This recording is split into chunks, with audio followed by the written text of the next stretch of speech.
नमस्कार दोस्तों, मैं हूं हिमांशु शर्मा और हाजिर हूं आपके सामने ज्योग्राफिकल थॉट सीरीज़ का एक नया वीडियो लेकर। लास्ट वीडियो में हम लोगों ने पॉलिटिको स्टैटिस्टिकल मेथड पढ़ा था और उससे पहले हमने पढ़ा था प्योर ज्योग्राफी। ठीक है, ये दोनों ही स्कूल ऑफ थॉट थे जो अलग अलग तरह से बिहेव करते थे, इनकी मेथडोलॉजी अलग थी।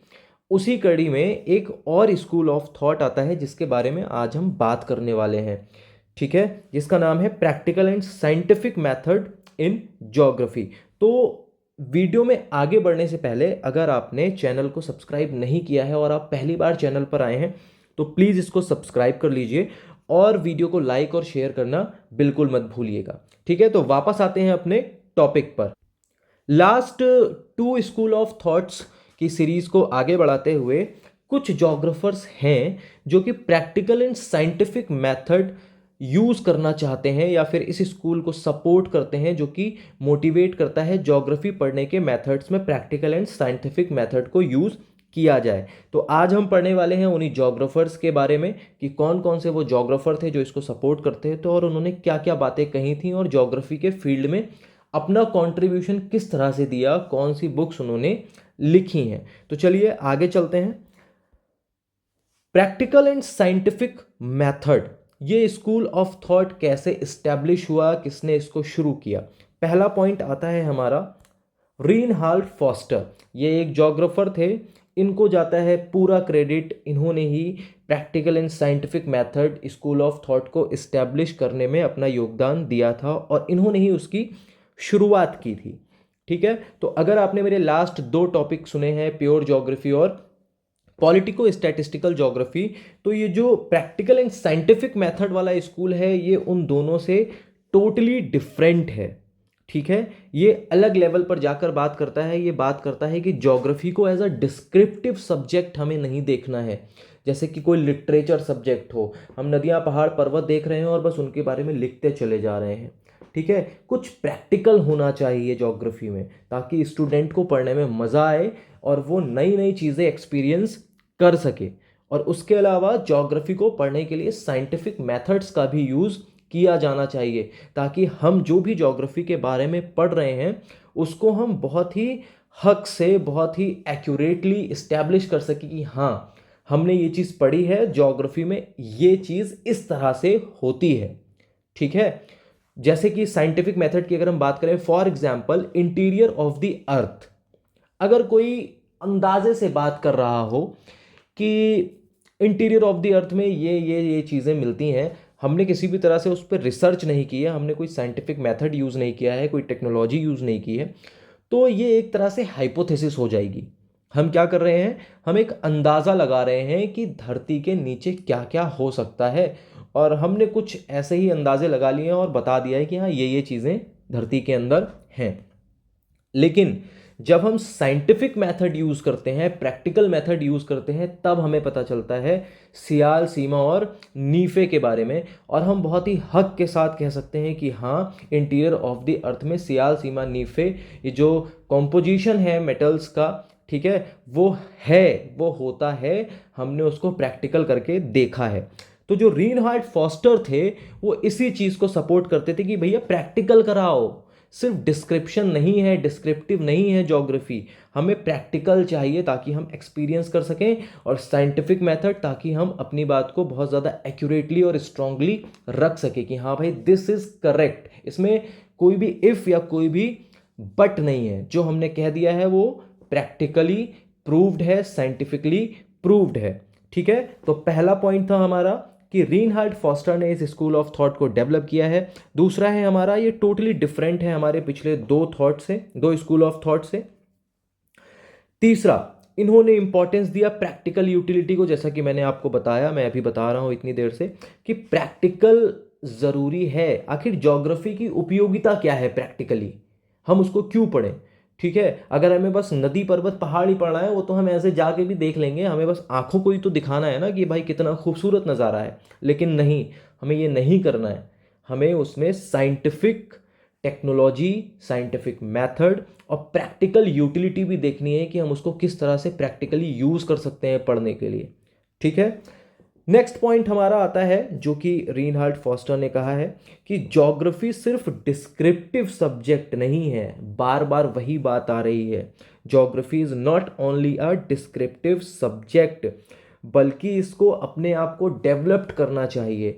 अपने आप को डेवलप करना चाहिए यानी कि इसके जो भी स्टूडेंट हैं, इसके जो भी प्रोफेसर हैं या जो भी जोग्राफर्स हैं, उनको प्रैक्टिकल एंड साइंटिफिक मेथड को यूज करके ज्योग्राफी को डेवलप करना चाहिए as a practical subject, as a applied subject, not a hypothetical subject. ठीक है, व्यवहार में ज्योग्राफी को लाना पड़ेगा और उसके लिए हमें practical and applied subject geography को बनाना ही पड़ेगा। तो आज आप देख रहे हैं एमएससी और एमए में ज्योग्राफी क्या है, एक प्रैक्टिकल सब्जेक्ट है। ठीक है, वो पॉलिटिकल साइंस की तरह नहीं है कि डिस्क्रिप्टिव सब्जेक्ट है, ये क्या है, एक प्रैक्टिकल सब्जेक्ट है। ठीक है, डिस्क्रिप्टिव की बात देखो, अगर आप फिर जाओगे उसमें कि मैं पॉलिटिकल साइंस को डिस्क्रिप्टिव कह रहा हूँ, तो उसमें किसी भी तरह के साइंटिफिक मेथड्स नहीं लगते हैं, इसलिए डिस्क्रिप्टिव कह रहा हूँ। अदरवाइज पॉलिटिकल साइंस में हम जो भी पढ़ते हैं वो हम अपने देश की या दुनिया की सत्ता में, राजनीति में वो सारी चीज़ें यूज़ होते हुए देखते हैं, तो उसका भी एक व्यावहारिक महत्व है। लेकिन हम यहाँ पर बात कर रहे हैं ज्योग्राफी की, कि ज्योग्राफी को as a practical and applied subject develop करना चाहिए, सिर्फ डिस्क्रिप्टिव सब्जेक्ट बन के नहीं रह जाना चाहिए।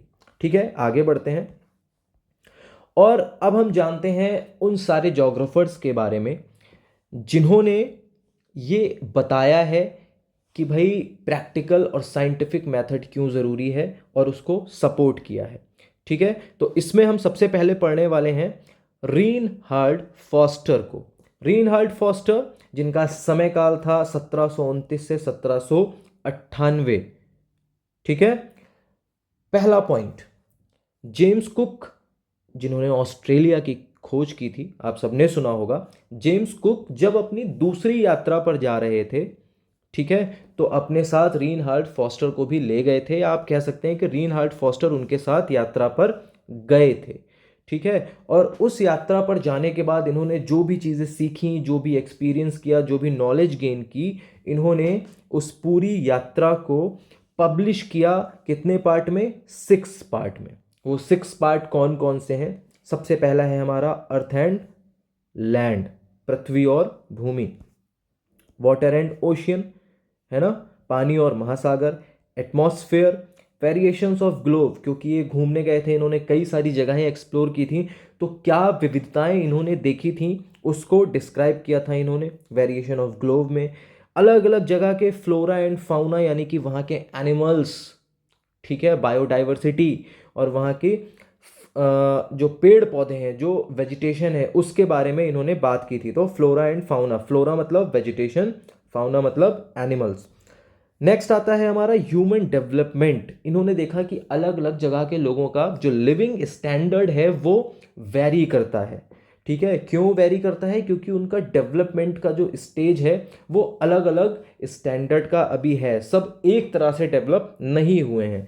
तो उनके डेवलपमेंट के बारे में, उनके कास्ट के बारे में, कैसे अलग अलग जगह पर अलग अलग तरह के लोग रहते हैं, उनके ट्रेड के बारे में कि वो ट्रेड किस तरह से करते हैं, इंपोर्ट एक्सपोर्ट किस तरह से करते हैं, और पॉसिबिलिटीज़ कि आगे वो किस तरह से और डेवलप हो सकते हैं, उनका भविष्य क्या हो सकता है।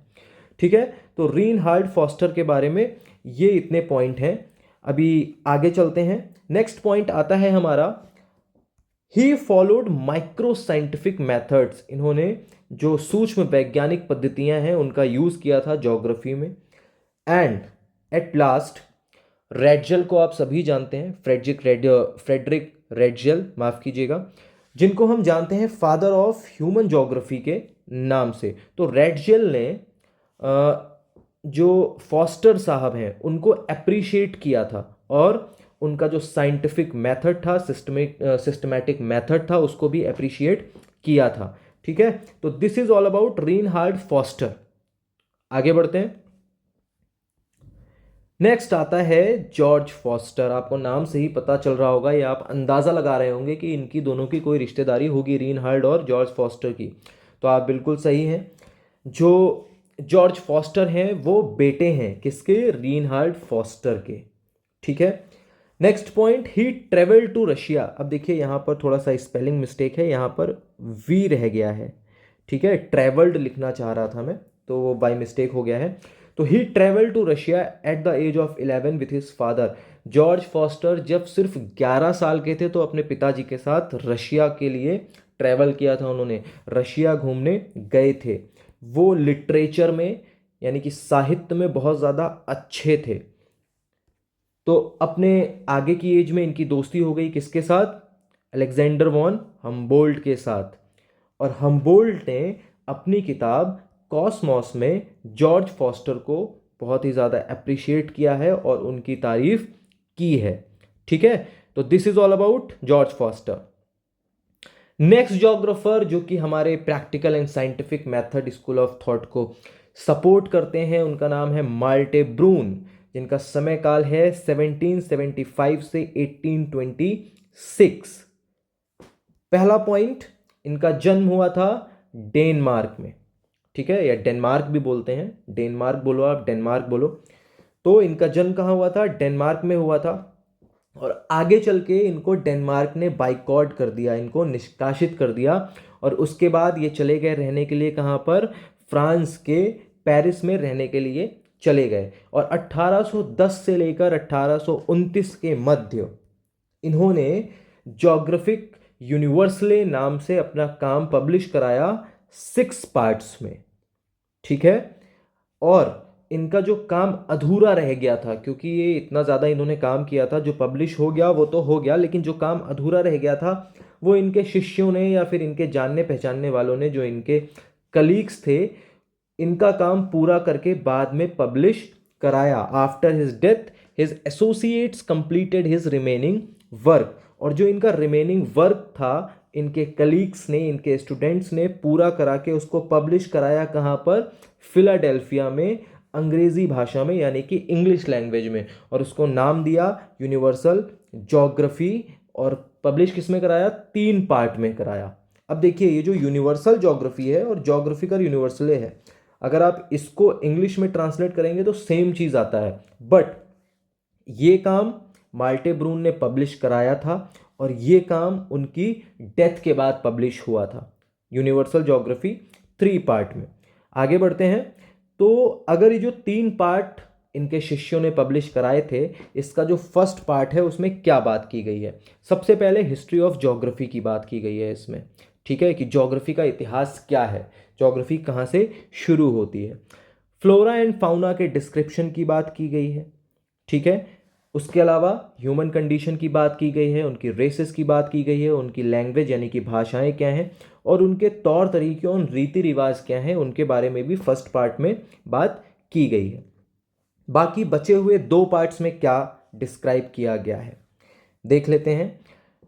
वर्ल्ड के अलग अलग क्षेत्रों के बारे में, है ना, various part of the world, उसके बारे में डिस्क्राइब किया गया है, ठीक है। और जो डिस्क्राइब किया गया है, ये किसके बेसिस पे डिस्क्राइब किया है? स्ट्रैबो ने 2000 साल पहले जो डिवीजन किया था अर्थ का, उसके बेसिस पर माल्टे ब्रून ने डिस्क्राइब किया है वर्ल्ड को, ठीक है।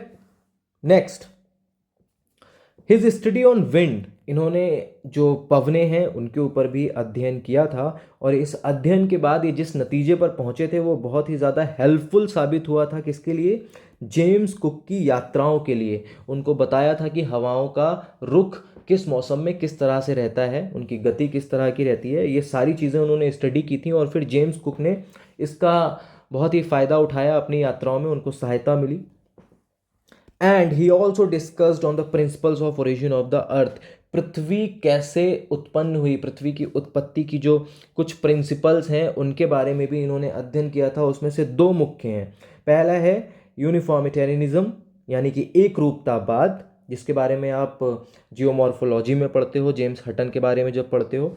और दूसरा है कैटेस्ट्रोफिस्ट या कैटेस्ट्रोफिज्म, जिसको हम बोलते हैं एक तरह से प्रलयवाद।